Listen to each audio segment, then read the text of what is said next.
E tem uma doutrina dentro da antropologia teológica que chama isso de teoria federativa da herança pecaminosa. Então, esse salmo vai nos chamar a todos nessa ideia de que o arrependimento é o único caminho para a restauração e a renovação espiritual, em função de que nós nascemos com essa condição de pecadores. Logo, bíblica e doutrinariamente, ninguém é pecador porque peca, peca por ser pecador. Os teólogos os ensinadores que debruçaram sobre essa temática, sobre essa doutrina, chegam a dizer que pecado não é, no primeiro momento, aquilo que eu faço. Pecado é essencialmente aquilo que eu sou. Aí Davi vai dizer, porque em iniquidade fui formado e em pecado me concebeu minha mãe. Bom, como eu já disse algumas coisas aqui do item primeiro, que fala do contexto deste salmo, a gente sabe que Davi era um homem passional. A Bíblia o descreve como segundo o coração de Deus, e alguns até perguntam, mas esse segundo, conforme com, de acordo a ou ao coração de Deus, fala de pureza moral? Perfeição absoluta? Não. Se a gente olhar o contexto, quando as Escrituras usa pela primeira vez essa expressão, homem segundo o coração de Deus, coloca essa palavra na boca do profeta e sacerdote Samuel, no que concerne, no contexto ali, a escolha de um outro rei para Israel, visto que Saul tinha sido rejeitado pelos senhores. Aí Deus então fala com Samuel e diz, olha, achei a Davi, homem segundo o meu coração. Segundo, conforme, de acordo o meu coração, Deus diz, por quê? Em estrita relação com o reino ou a escolha dele para o reino. Visto que, no caso de Saul, a escolha foi um tanto quanto pela aparência, pela vontade da nação. Tanto é que no momento da unção de Saul como rei lá em Gibeon, a Escritura, o narrador faz questão de colocar, pastor Daniel Eberson, que Saul sobressaía de todos os homens de Israel acima dos ombros. Era um homem zarrão. Tanto é que lá no 1 Samuel capítulo 16, quando Samuel, por ordenança do Senhor, vai à casa de Jessé para ungir um outro rei, ele quase que se deixa levar pela mesma medida de aparência. Quando entra Eliabe, Samai e Abinadab, homens, os filhos mais velhos de Davi, o Senhor já falou, Davi, ou Samuel, não atente para a aparência desses homens. Porque o homem só vê o que está por fora. Eu vejo o coração. É nesse sentido, não tem nada de perfeição. Ele era homem sujeito às mesmas paixões que eu e você. Porque homem da descendência de Adão, portanto pecaminoso. Logo, eu quero colocar aqui, nesse resumo amplo da nossa lição de hoje, a seguinte verdade. Todo ser humano, exatamente por ter vindo da espécie adâmica, eu inclusive, você também, precisa de arrepender-se. Não é? Porque, conquanto nós não tenhamos cometido, certamente, os mesmos pecados que Davi cometeu, pecados esses que o levaram a escrever esse salmo, nós, todavia, mesmo assim, somos pecadores. Né?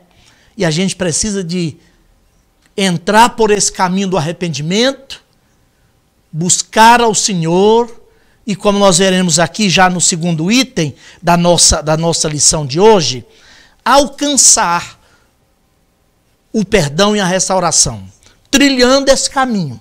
O item 2 da lição vai dizer qual então o caminho para o arrependimento. E eu coloquei algumas questões que eu julgo pertinentes aqui. Olha bem. Primeiro, o caminho para o arrependimento passa pela confrontação. E eu quero fazer uma aplicação aqui, rapidinha, pastor Daniel Eberson. Talvez uma das questões mais complicadas para o mundo evangélico como um todo e que, de certa forma, denuncia uma tendência que já vem há anos adentrando o mundo cristão, é o fato de que a gente não se admite mais ser confrontado. A palavra pecado ficou uma palavra muito feia, horrível de ser dita.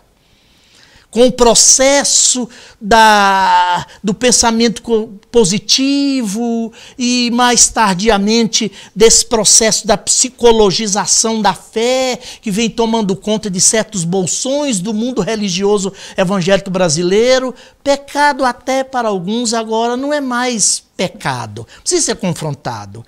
É um trauma. A pessoa não precisa de confissão, precisa de terapia. E não há restauração sem que haja confrontação. Natan chegou, a Bíblia não diz quanto tempo depois, Natan chegou na casa de Davi, contou-lhe uma história, fez uma analogia. Davi estava, de certa forma, anestesiado. Ele não percebeu a gravidade do que tinha cometido. Mas no epílogo da analogia da historinha que Natan lhe contou, Davi até proferiu uma palavra de juízo contra o possível pecador que ele até então não imaginava, nem pensava ser ele mesmo. O confronto mais forte está aqui, segundo o livro de Samuel, capítulo de número 12. Natan, como de Deus, põe o dedo na cara dele e diz: este homem é você. Eu penso que enquanto nós não saímos um pouco, é claro, com toda a ética necessária, com todo o espírito cristão necessário, que tem como marca o amor, sem abrir mão da verdade. Pastor Antônio de Jesus, se nós não passarmos a confrontar o pecado e chamá-lo como tal, nós vamos ter muita adesão, como estamos tendo adesões ao cristianismo, mas muito pouca conversão, porque a conversão exige arrependimento e o primeiro passo no caminho do arrependimento é exatamente a questão do confronto. O segundo passo no caminho do arrependimento, sabe o que é? Persuasão. Né? Natan confrontou a Davi, Davi foi persuadido pela narrativa de que de fato ele tinha cometido um pecado, e aí persuadido, Davi é tomado de uma contrição, está aqui no Salmo, por isso ele ora aqui, um coração contrito, não desprezarás, ó Deus, né? Aquela consciência de que de fato errei. E essa contrição é o terceiro passo. Quarto e penúltimo passo para o arrependimento é o reconhecimento. Davi falou nesse salmo aqui, em algum versículo já lido, que os meus pecados estão sempre diante de mim. Eu reconheço, eu admito que eles existem. Sou de fato pecador. Olha aqui, e alguém muito sabiamente já disse que a graça de Deus nunca flui, senão para aqueles que se admitem necessitados dela. Outro disse que a graça de Deus, a graça perdoadora de Deus é como a água. Ela só corre para os lados mais baixos, para quem reconhece. E essa graça que santifica, essa graça que purifica, essa graça que restaura, exige da nossa parte que nós reconheçamos o pecado. E o último, o último passo aqui é a confissão. Confrontação, vou repetir os passos para o arrependimento. Você tem alguns outros aí na nossa lição, mas os passos que eu enumero aqui são esses. Olha aqui, confrontação, persuasão, contrição, reconhecimento e confissão. Daí a gente ir então ao terceiro item da nossa lição de hoje, que aqui na nossa lição está colocado os pedidos do salmista. É claro que poderia eu ter incluído também a petição como um dos caminhos para o arrependimento. E eu entendo por esse texto e muitos outros textos que o próprio Jesus disse, e ao longo de todas as Escrituras, que arrependimento é sempre uma ação que eu faço, uma decisão que eu tomo. Se eu não estou enganado, aparecem só por 2 vezes na Bíblia a ideia, o verbo arrepender-se, ou arrepender, até vou tirar o pronome aí, na ideia da voz passiva. Todas as vezes que esse verbo, junto com converter-se, aparecem na Bíblia, arrepender e converter, estão sempre na voz ativa. E muitas das vezes no modo imperativo. É uma ordem, pastor Dani Eberson. Arrependei-vos e crede no Evangelho. Então não é algo passivo. Por isso que eu iniciei dizendo que no Salmo 51, todos os verbos aqui estão conjugados na primeira pessoa do singular. É Davi orando, é Davi pedindo. Ali no final, nos versículos finais do Salmo, ele passa a conjugar os verbos no futuro. Ele diz, ensinarei a muitos, ensinarei aos transgressores. Mas mesmo assim, é a primeira pessoa do singular.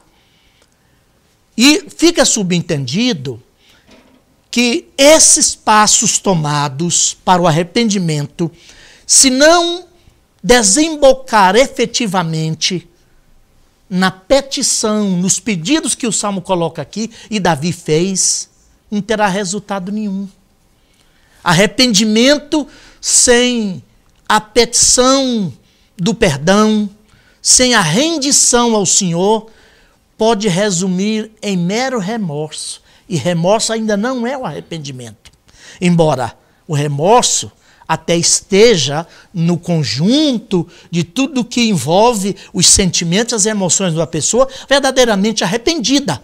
Mas remorso por si só, tristeza por si só, não é arrependimento.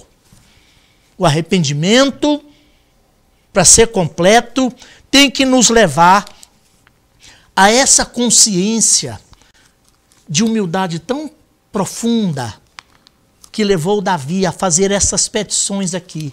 E que pedidos Davi faz? Ele fala de conhecimento e de sabedoria.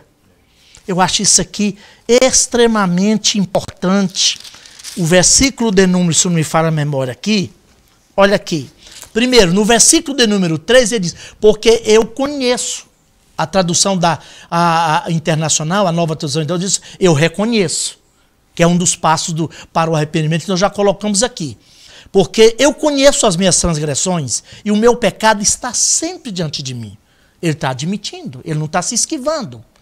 Ele não chama toda aquela trágica situação que ele vivenciou, por mais que ele pudesse evocar elementos das circunstâncias para se esquivar da responsabilidade, ele não dá outro nome àquela situação, senão iniquidade, que aponta para a natureza. Por isso que versículo adiante vai dizer, em iniquidade fui formado e em pecado me concebeu minha mãe. E ele dá ao acidente, ao incidente, ao ocorrido, o nome que ele precisa receber, pecado. Porque só depois de reconhecê-lo é que a gente vai efetivamente e humildemente curvar-nos diante do Senhor. Mas ele pede sabedoria.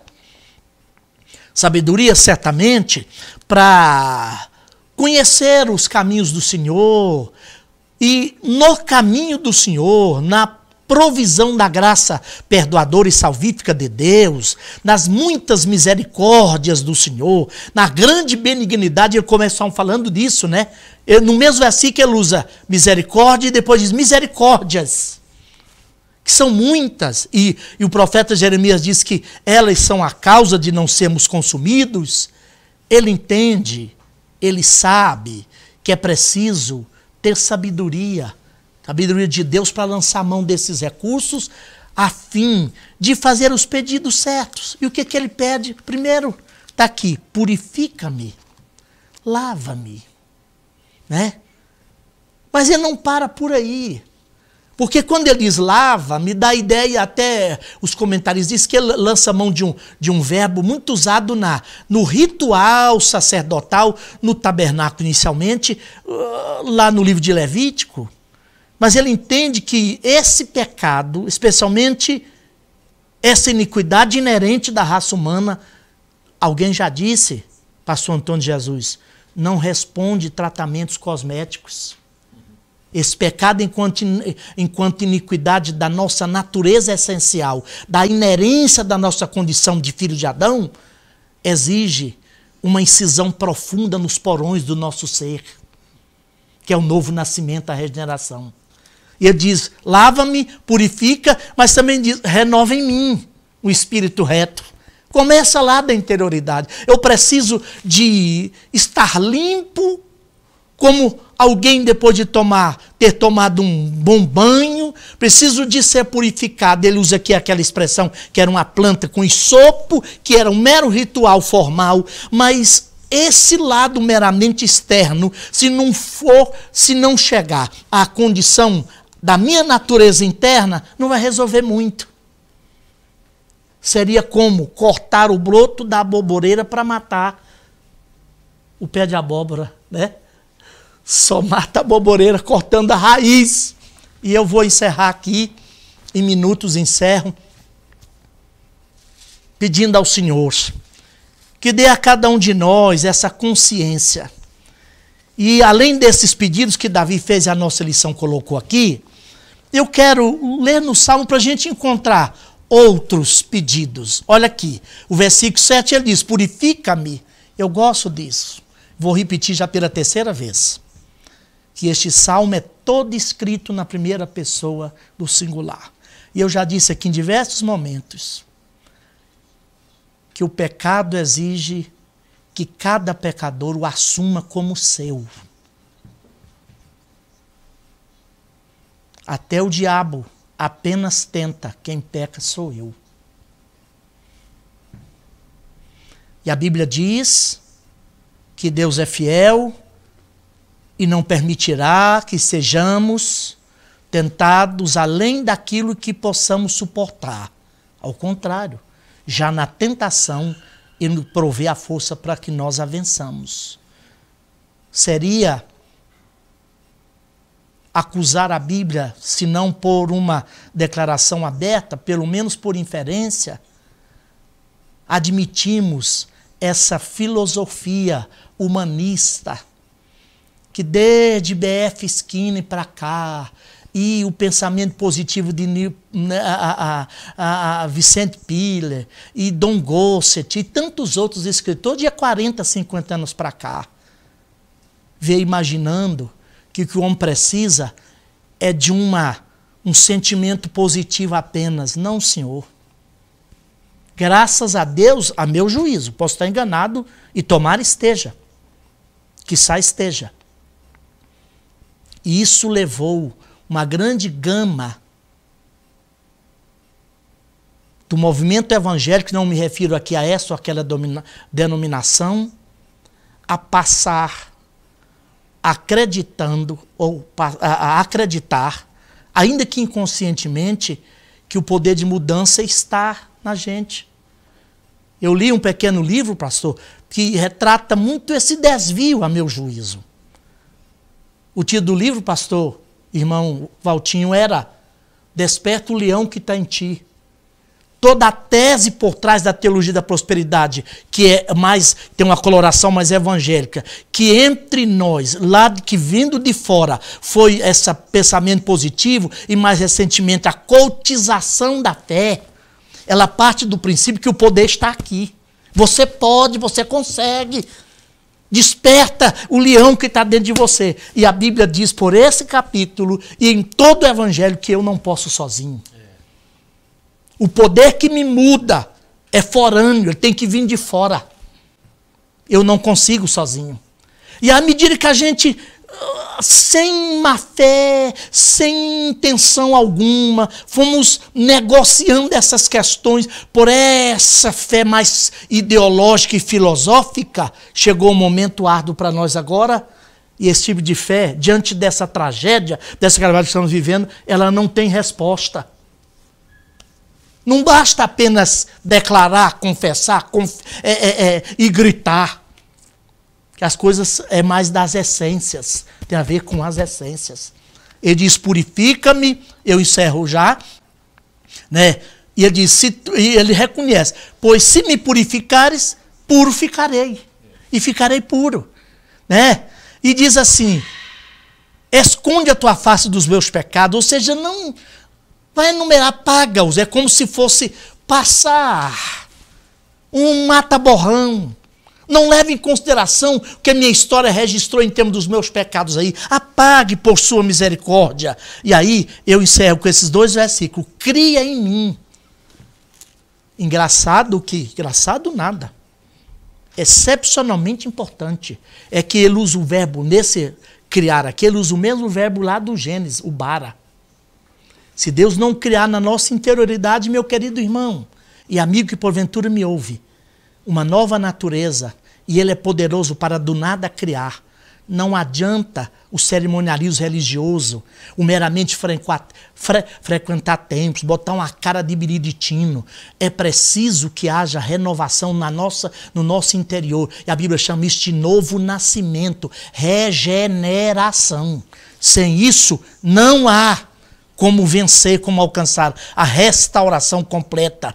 Ele diz, cria em mim, ó Deus, um coração puro e renova em mim um espírito reto. E o 11 diz, não me lances para fora da tua presença. Oxalá, meu querido amigo, irmão, o Senhor nos faça compreender mais e mais esta verdade. Deixa eu dizer para você, quando a Bíblia trata do pecado com essa contundência, a Bíblia não está necessariamente querendo nos esmagar, não, e nos manter sob o peso da culpa, do medo, não.